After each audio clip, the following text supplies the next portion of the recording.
और बढ़ते आगे रायपुर से खबर, जहां बीजेपी के राष्ट्रीय अध्यक्ष जेपी नड्डा ने अपने छत्तीसगढ़ दौरे के दूसरे दिन बीजेपी कार्यालय एकात्म परिसर में रायपुर जिला शहर के समन्वयक, चुनाव प्रभारी, विधानसभा प्रभारी और जिले के सभी कोर ग्रुप की बैठक लेकर विधानसभा चुनाव के लिए जीत का मंत्र दिया।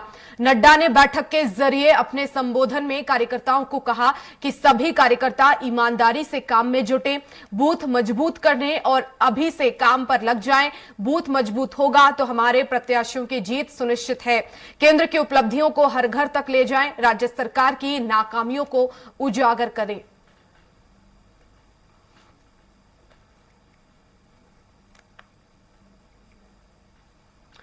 तो रायपुर से खबर आपको बता रहे हैं, बीजेपी के राष्ट्रीय अध्यक्ष जेपी नड्डा ने बैठक ली और कार्यकर्ताओं को जीत का मंत्र दिया। जैसा कि हमेशा भारतीय जनता पार्टी का नारा है, बूथ जीता चुनाव जीता, तो उसी रणनीति के साथ इस बैठक में कार्यकर्ताओं को निर्देश दिए। उन्होंने कहा कि अगर बूथ मजबूत होगा तो हमारे प्रत्याशियों की जीत सुनिश्चित है। तो ऐसे में यह बड़ी बैठक मानी जा रही है। रायपुर शहर के बीजेपी प्रत्याशियों की बैठक ली, एकात्म परिसर में बैठक हुई है।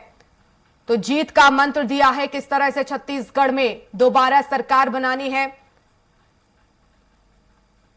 बैठक अब खत्म हो गई है और कार्यकर्ताओं को जीत का मंत्र दिया है। फोकस है कि बूथ को मजबूत करना है। अगर बूथ जीता तो चुनाव जीता। हर बूथ पर कार्यकर्ताओं की तैनाती रहे, ये निर्देश जेपी नड्डा की तरफ से दिए गए।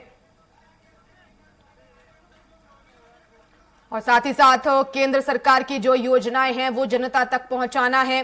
कार्यकर्ताओं को तमाम दिशा निर्देश जेपी नड्डा की तरफ से दिए गए हैं। वरिष्ठ नेताओं कार्यकर्ताओं से मुलाकात की है। रायपुर शहर के बीजेपी प्रत्याशी भी इस बैठक में मौजूद रहे।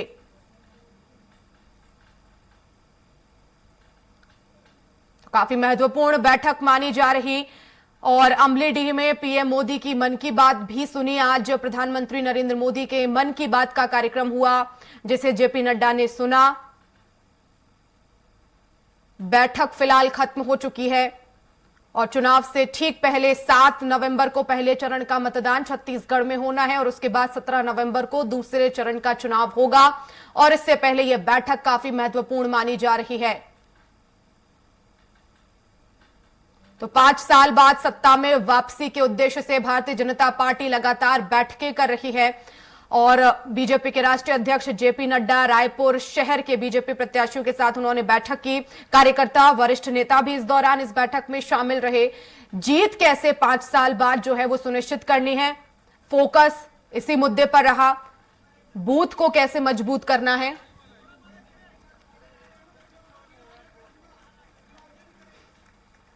और इस खबर पर ज्यादा जानकारी के लिए संवाददाता हेमंत शर्मा हमारे साथ रायपुर से लाइव जुड़ गए हैं।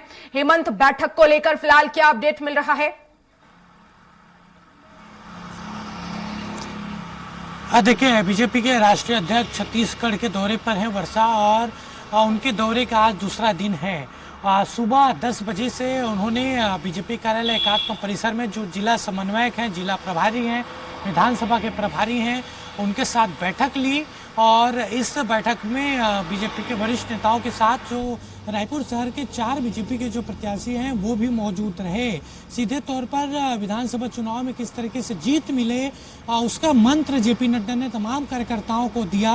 और अंदर जो उनका संबोधन हुआ है उसके जरिए उन्होंने कार्यकर्ताओं को स्पष्ट तौर पर कहा है कि सभी कार्यकर्ता ईमानदारी से काम में जुड़ जाएं, बूथ मजबूत करने अभी से काम पर लग जाएं। और उन्होंने ये भी कहा कि बूथ मजबूत होगा तभी हमारे प्रत्याशियों की जीत सुनिश्चित होगी। इसके अलावा उन्होंने कार्यकर्ताओं से अपील भी की है, आह्वान भी किया है कि केंद्र सरकार की योजनाओं को लेकर वो बूथ के तक जाएं, बूथ के लोगों से मिले। इसके अलावा जो कांग्रेस की भ्रष्ट सरकार है उसकी जो नाकामियां हैं उसको भी जनता के पास जाकर गिनाएं। तो ये उन्होंने बैठक ली है। बैठक में ये सूत्रों से जानकारी मिल रही है कि उन्होंने कुछ और बातें कही है और स्पष्ट तौर पर कार्यकर्ताओं को कहा है कि 15 साल के बाद सत्ता हमारी 2018 में चली गई थी, किसी कारणवश सभी की उसमें गलती थी, लेकिन इस बार पूरी मेहनत के साथ कार्यकर्ताओं को काम करना होगा। स्पष्ट निर्देश, अपील एक तरीके से जेपी नड्डा ने वहां पर किया है। जेपी नड्डा लगभग 1-1.5 घंटे बैठक वहां पर कर रहे थे तमाम नेताओं और कार्यकर्ताओं से, और उसके बाद रायपुर ग्रामीण विधानसभा के वो अमलीडी पहुंचे और अमलीडी में जो प्रधानमंत्री नरेंद्र मोदी के मन की बात है वो कार्यकर्ताओं के साथ सुनी। इस दौरान तमाम बीजेपी के वरिष्ठ नेता भी मौजूद थे और इसी दौरान बीजेपी के विजय बूथ संकल्प अभियान की भी शुरुआत हुई है और यहाँ पर भी जेपी नड्डा का संबोधन हुआ और संबोधन के जरिए उन्होंने कांग्रेस की सरकार को जमकर घेरा। मुख्यमंत्री भूपेश बघेल पर स्पष्ट तौर पर उन्होंने निशाना साधा और कहा कि जिस तरीके से हर चीज में इस सरकार ने भ्रष्टाचार की है, इस सरकार को उखाड़ कर आप फेंके। जनता से उन्होंने अपील की और इसके साथ साथ उन्होंने कहा कि कांग्रेस की भ्रष्टाचारी सरकार को सब देख रहे हैं। जिस तरीके से अविश्वसनीय और अकल्पनीय घटनाओं को देखा जा रहा है छत्तीसगढ़ में, भ्रष्टाचार एक तरीके से उन्होंने कहा कि कांग्रेस के माथे पर लिखा है भ्रष्टाचार, तो काफी वो यहाँ पर निशाने में लेते नजर आए तमाम कांग्रेस के नेताओं को, खासतौर पर मुख्यमंत्री भूपेश बघेल पर। हेमंत, लेकिन क्या ईडी की कार्रवाई को लेकर जेपी नड्डा की तरफ से कुछ बयान आया? देखिए, चूंकि वर्षा उन्होंने मीडिया से बात नहीं की, कोशिश हमने की उनसे बात हो पाए, पत्रकारों से वो चर्चा कर पाए, लेकिन उन्होंने पत्रकारों से बात करने पर मना कर दिया। संबोधन के जरिए उन्होंने ईडी का जिक्र नहीं किया, सिर्फ वो कांग्रेस सरकार के भ्रष्टाचार को लेकर बोलते दिखे, आसपास उसी के आसपास वो बोलते नजर आए और बेहद तीखी टिप्पणी सिर्फ मुख्यमंत्री भूपेश बघेल पर वो करते नजर आए थे। हेमंत, लेकिन क्योंकि रायपुर शहर के प्रत्याशी भी इस बैठक में शामिल हुए, तो क्या जेपी नड्डा से 1-to-1 उनकी चर्चा हुई? देखिए, बैठक में सभी प्रत्याशियों से उनकी चर्चा हुई है और चूंकि छत्तीसगढ़ से उनका पुराना नाता रहा है, वो यहाँ के प्रभारी भी रह चुके हैं, तो इसलिए हर एक नेता को यहाँ के वो जानते हैं। बैठक के पहले सभी प्रत्याशियों ने उनका स्वागत किया एकात्म परिसर में और वहीं 1-to-1 मुलाकात उनकी प्रत्याशियों से हुई और बैठक के अंदर भी प्रत्याशियों को उन्होंने कुछ टिप्स दिए हैं।